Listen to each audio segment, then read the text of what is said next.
Это наша деревенька. Не помню, как называется.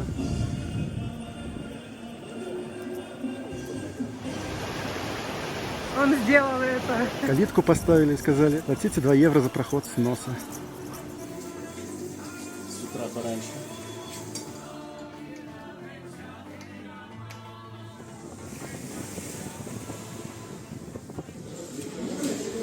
Простенько, вот штука подходит идеально. Вот так, эффектно выглядит.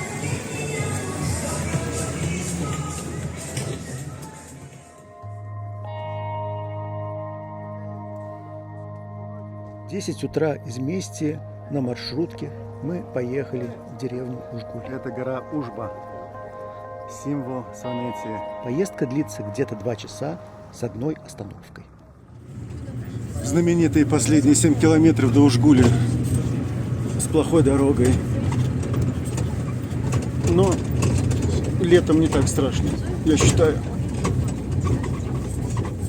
На остановке в Ужгуле нас встретил на машине хозяин гостевого дома Мшвидоба, где мы и провели следующие 3 дня.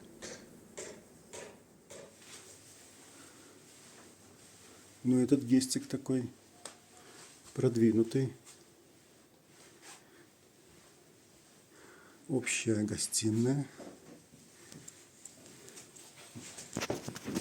Ухоженный и чистенький гестхаус, в котором есть 3 маленькие комнатки. Вот такие комнатки.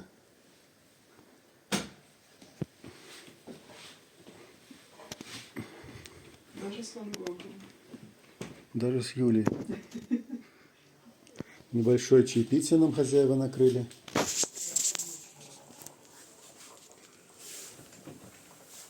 Ой. Вкусненько, наверное. Какая-то лепешечка. Сладенько.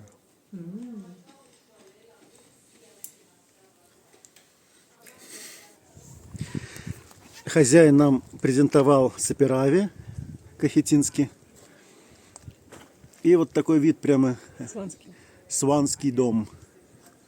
Позже мы узнали, что эти 2 башни тоже принадлежат семье владельца гестхауса. Саперави с Хачапури нас замечательно воодушевили, и мы отправились изучать деревню.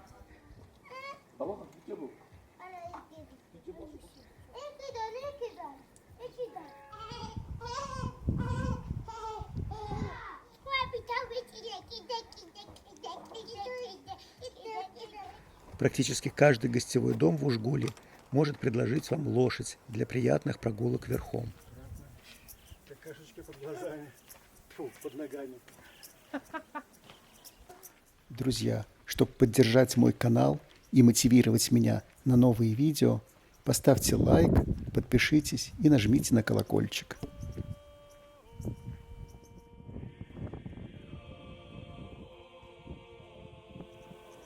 Выйдя из деревни, мы на холме увидели старинную часовню. Сначала мы направились к ней.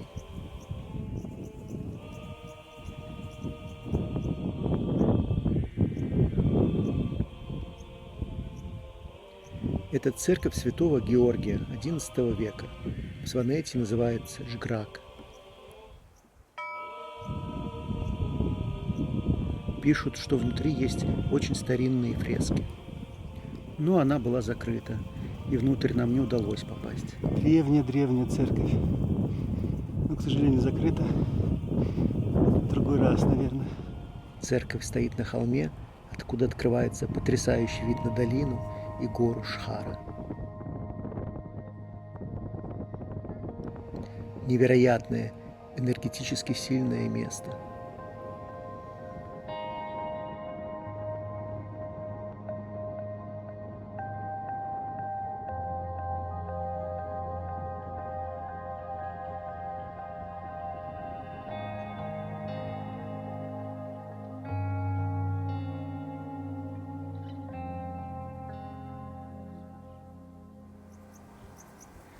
Церковь Ла-Мария, Святой Марии. Церковь IX-X века посвящена Успению Пресвятой Богородицы.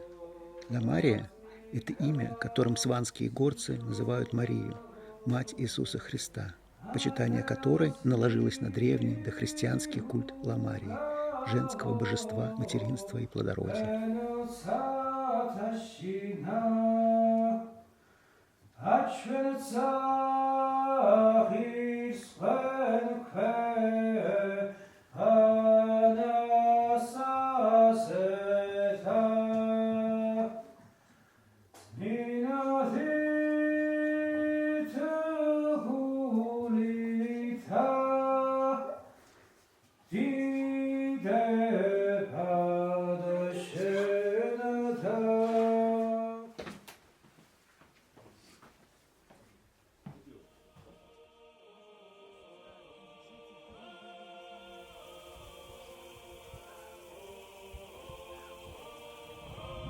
После церкви дорога проходит вдоль живописных пастбищ и спускается снова в деревню. В Ужгуле вы можете сделать множество пеших походов, но кроме того, здесь есть уникальная возможность совершить прогулки верхом. Во время нашего изучения деревни мы встречали множество мест, где можно что-то подобное себе организовать. Семеечка. Посмотрели, как пришли соседи. Пишут, что подобная прогулка может стоить около 30 евро в день. Ужгуле находится на высоте 2200 метров над уровнем моря и считается одним из самых высокогорных поселений в Европе. Поселок состоит из 4 деревень. Жибиани, где, собственно, мы живем, Чвибиани, деревня Чажаши и самая далекая, которая не попала в кадр, Муркмели.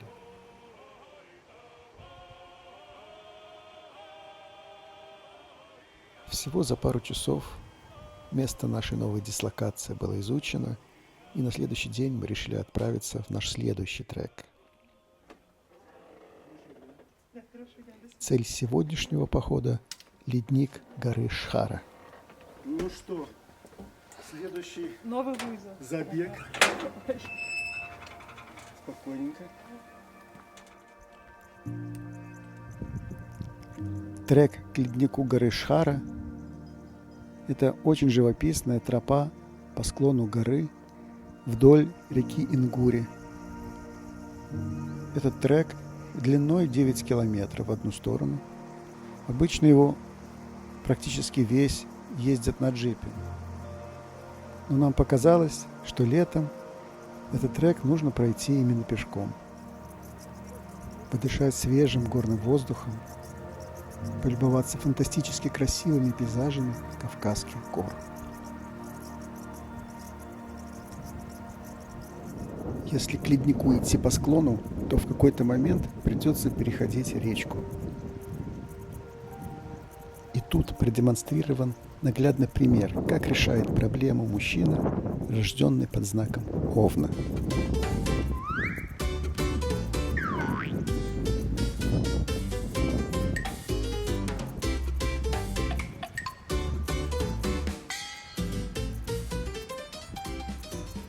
И как женщина, рожденная под знаком Рыбы.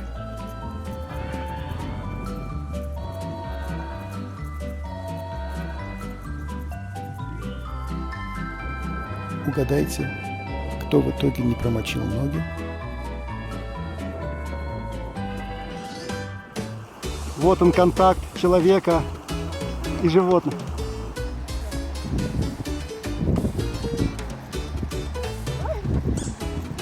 Она тоже тебя боится. Она губами берет, губами. Не беси ее.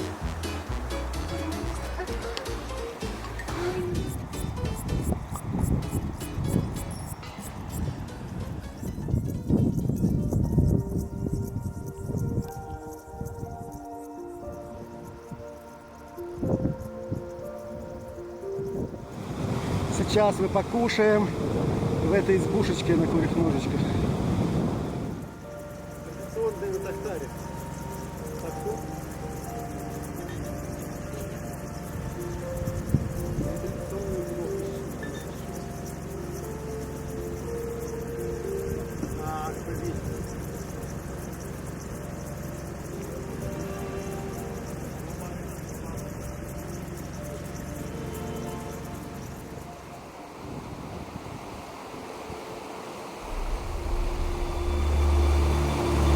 Куда-то туда идем. Там страшно.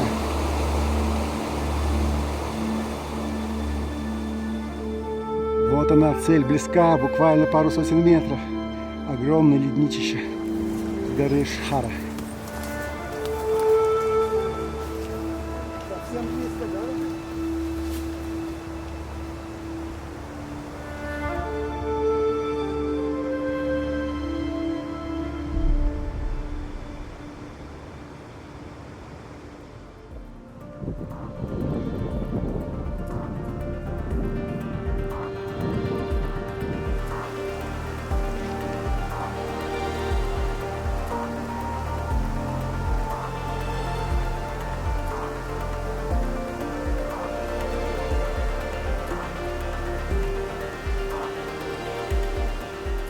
Ледник вблизи, конечно, производит невероятно сильное впечатление, особенно на тех, кто в первый раз сталкивается с подобными геологическими образованиями.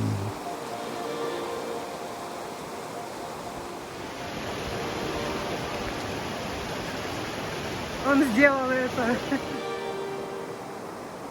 Это гигантский, живой дышащий айсберг, медленно наползающий на вас и излучающий манящую ледяную энергию. Вот этот камушек просто на соплях висит. Он сегодня-завтра упадет. И будет большой бум. Вот так вот.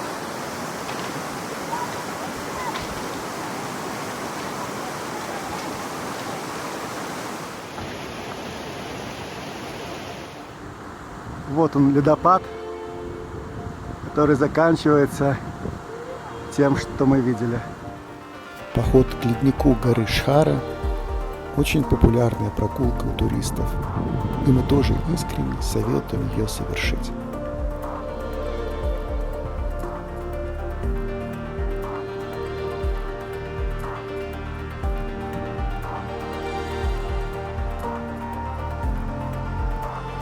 Ну все, она ушла.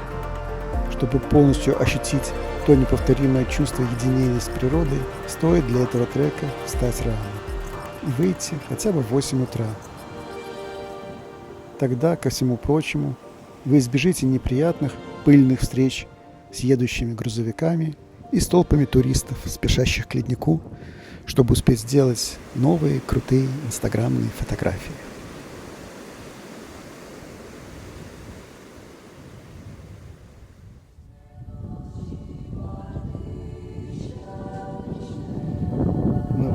Наконец-то мы дошли до нашей деревеньки.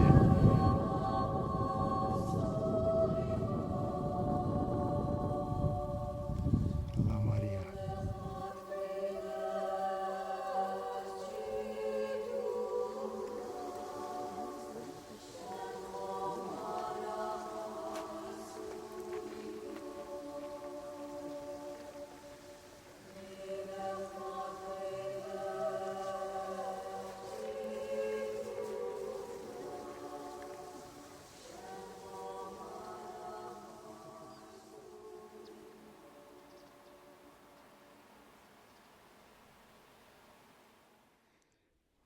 Третий день в Ужгуле мы решили посвятить просто бесцельным прогулкам по окрестностям, забраться на близлежащий холм и осмотреть руины древней крепости. Вот это гора Шхара, главная достопримечательность Ужгули после башен. Вчера мы к ней ходили, но она была закрыта наполовину. Сначала мы поднялись на холм с башней, который находится посреди деревни, и откуда сделаны, собственно, все знаменитые интернетные снимки Ужгули.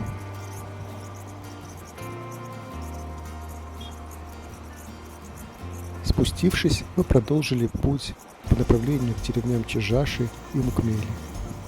Вот такое количество собак. Собак больше, чем туристов на 1 квадратный метр.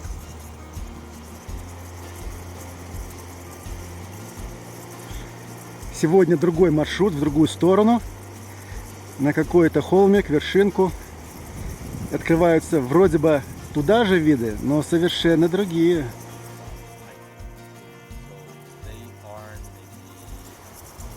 Грузины прекрасные бизнесмены. Посреди этого известного маршрута протянули заборы, калитку поставили и сказали, это приватная территория, платите 2 евро за проход с носа. Довольно агрессивной форме, кстати. Вот смотрите, это довольно известный маршрут. И нигде в интернете не написано, что он проходит через частную территорию. И они требуют по 2 лари. В ту сторону 2 лари с человека и обратно 2 лари с человека. Че, хороший бизнес.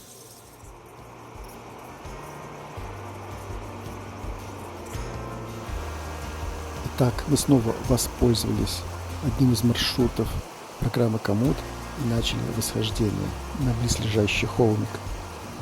Юлечка, как тебе идется?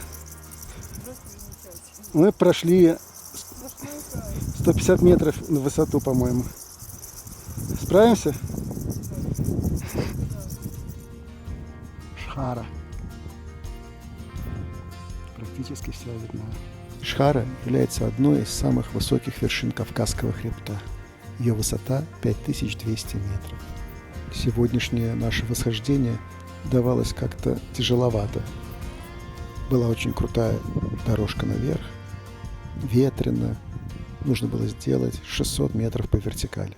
Как тебе идется?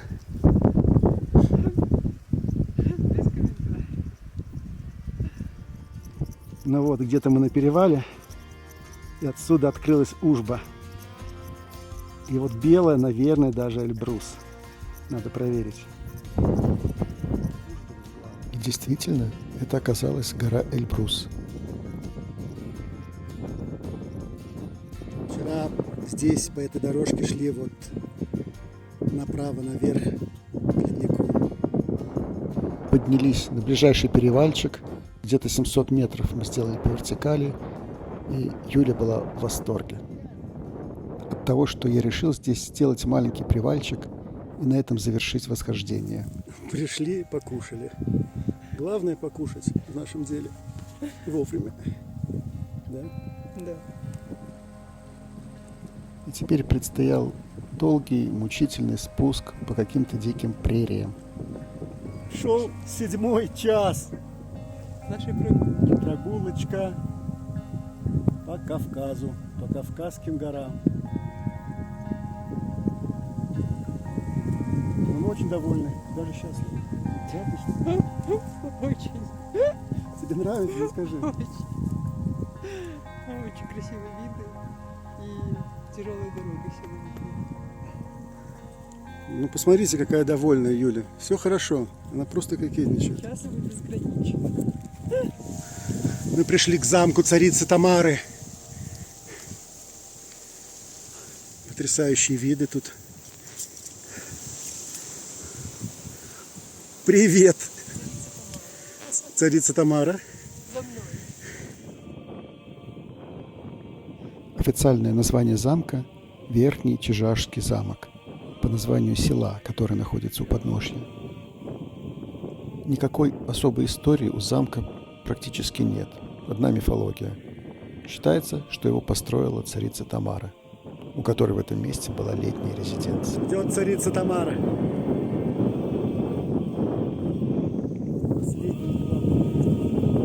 К сожалению, ветер глушит слова. Я рассказываю о том, что мы очень довольны, потому что дошли до этого замка, спустились вон с той вершинки, где мы только что были. И сейчас нам предстоял еще очень сложный спуск в деревню. 2,5 дня в этом прекрасном месте были очень насыщенными. И нам кажется, гештальт с посещением Ужгули можно было на этом закрыть. На следующий день с утра мы вернулись в Местию. И оттуда на 2 маршрутках через Зугдиди мы поехали в Батум.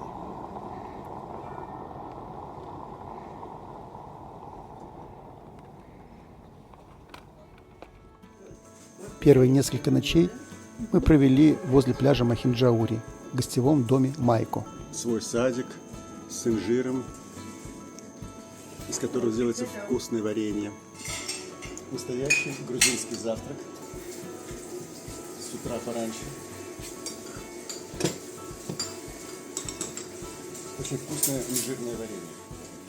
Этот гостевой дом удачно расположен недалеко от знаменитого ботанического сада города. Ботанический сад Батуми. Замечательное место. Да, море прилагается. Очень тихий, с утра спокойный, прохладный парк. С прекрасными видами. Душа отдыхает.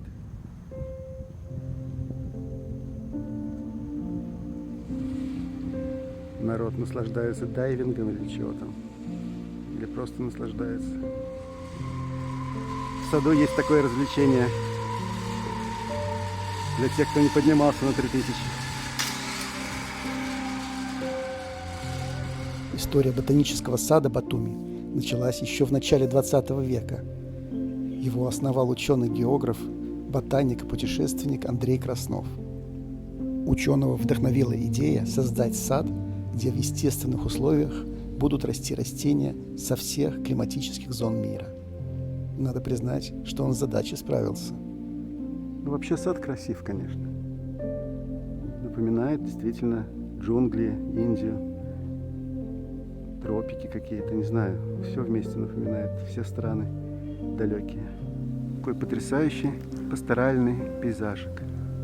Сад, а по сути это настоящий лес, занимает площадь 110 гектаров. Опутан несчастливым количеством дорожек, асфальтовых и грунтовых. Самый длинный маршрут – 7 километров.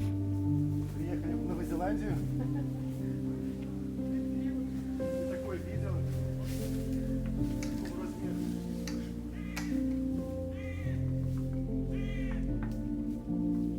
В 1912 году сад официально открылся, и уже тогда на территории было представлено более 1000 видов растений. Краснов лично ездил в экспедиции, собирал семена, саженцы, привозил сюда все самое редкое и необычное. И на сегодняшний день в саду уже произрастает более 5000 видов растений. Парк очень-очень красивый и интересный. Сейчас мы в австралийском лесу.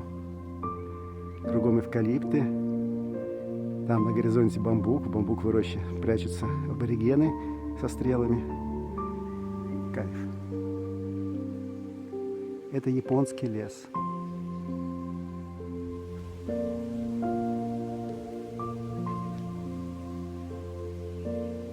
В этом парке реально можно провести весь день, причем с большим удовольствием. Но в августе, конечно, очень жарко там. Часа через 3 нам захотелось увидеть пляж и море.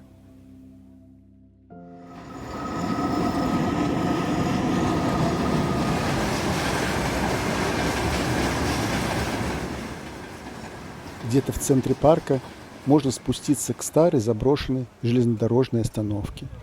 Возле нее есть замечательный, чистенький пляж.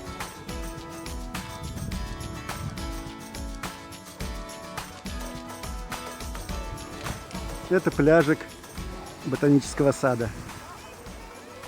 Очень уютненько, кстати, здесь. Кафешка отличная. Шашлычок выглядит суперски за 16 лари. После насыщенной прогулки по ботаническому саду мы вернулись к себе на пляж Махинджаури. Кстати, тоже очень симпатичное место. И встретили закат.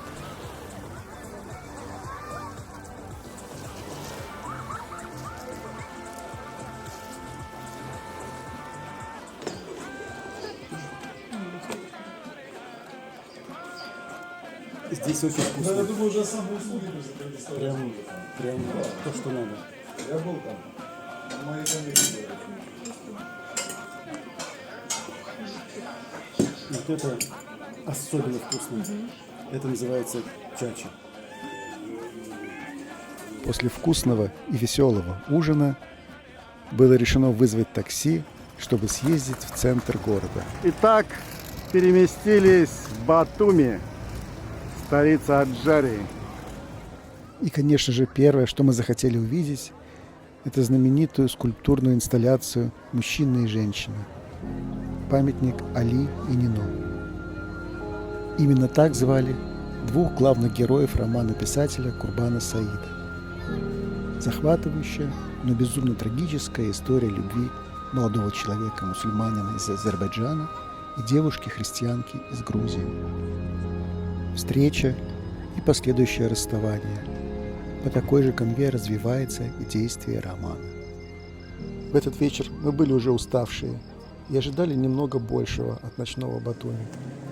Поэтому на следующий день мы снова выбрались в город, чтобы уже поподробнее рассмотреть все знаковые, как говорят, инстаграмные места Батуми. Главная площадь города в итальянском стиле, собственно, и с таким же названием – Пьяцца. Площадь, кстати, действительно новая, открылась в 2010 году. Грузинский архитектор Важа Арбеладзе воссоздал здесь площадь Сан-Марко из Венеции. Центральная часть города замечательно обновлена. Очень приятные улочки, особенно когда не жарко. Недалеко от Пьяцца мы увидели красивейшую церковь в византийском стиле – собор Святого Николая. Он был построен около 150 лет назад понтийскими греками.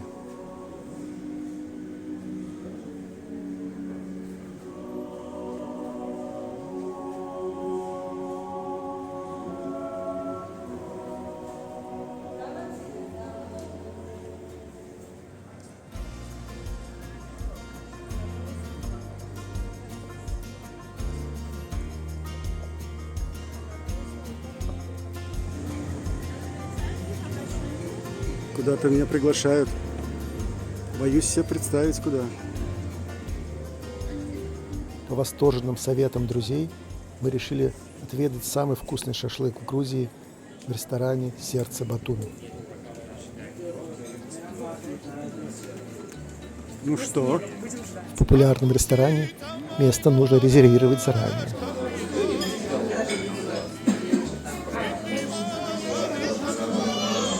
Ну что, хочешь кушать? Очень. А, нельзя.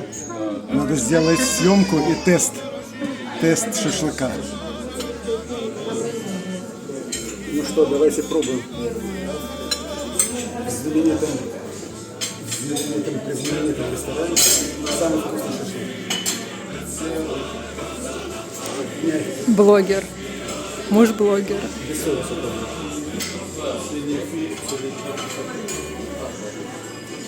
Сочный, мягкий шашлык. Все супер.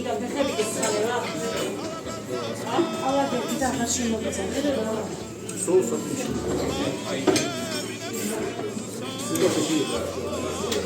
Теперь пробуем соленья.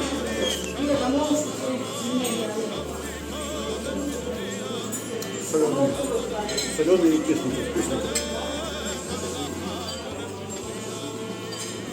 Вино домашнее красное.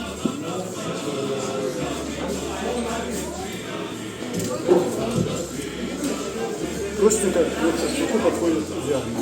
Можно смело ставить 4 с 8 на заведение, но пятерку.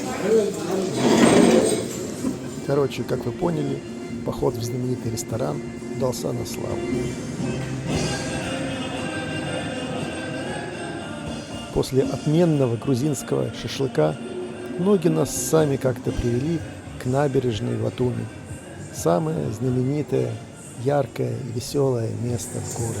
Ну так, эффектно выглядит.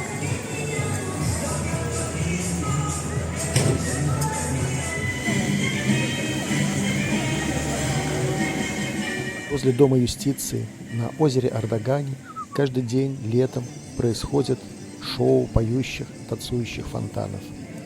Потрясающее зрелище.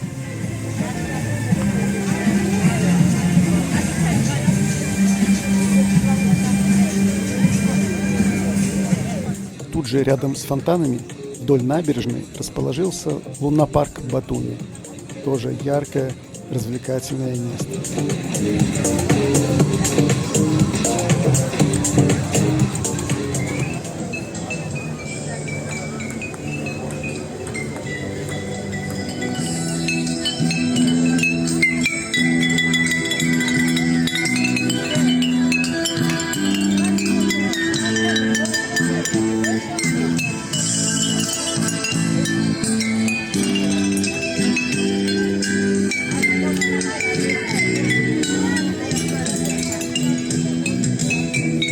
Нравятся таланты? Очень-очень. Хотела бы, чтобы я на бутылках играл, а не на скрипке. Оставим тебя оркестровым музыкантом. Не хочешь уличного? А я считаю талантливо.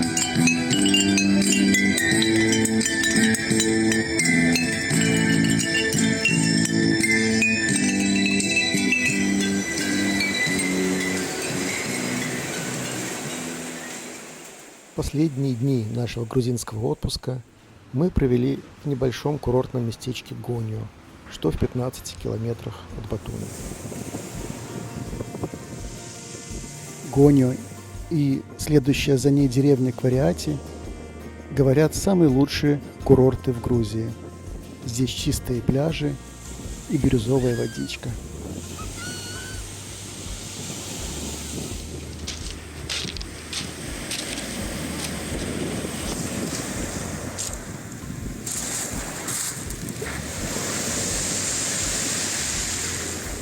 Водичка, улет. Тепленькая. Сейчас меня смоет.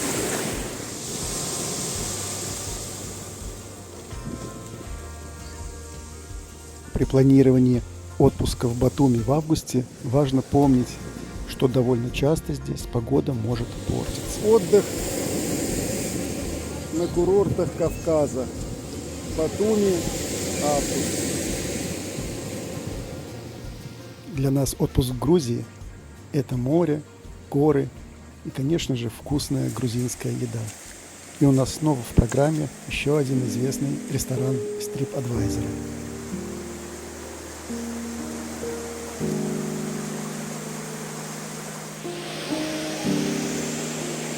Опять закусочки, все те же, свежий салатик С орехом. с орехами. И ждем цыпленка табака. Орешки вкусные. Их зелень.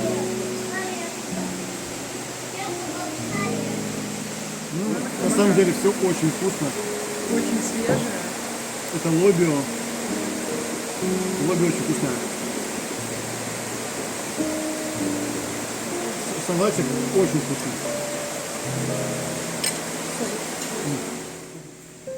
После сытного обеда осталось совершить небольшую прогулочку. В этот раз мы решили дойти до Турции. Благо она всего в 5 километрах. Юля стоит под гранатовым деревом.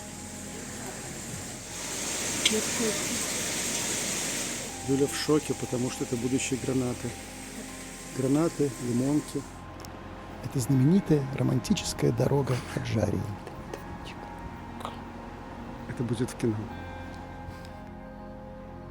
Вот побережье, Квариати, Гоньо. Там где-то мы живем, в этих зданиях.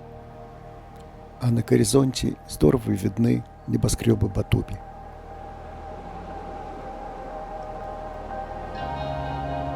Вот, а там уже Турция.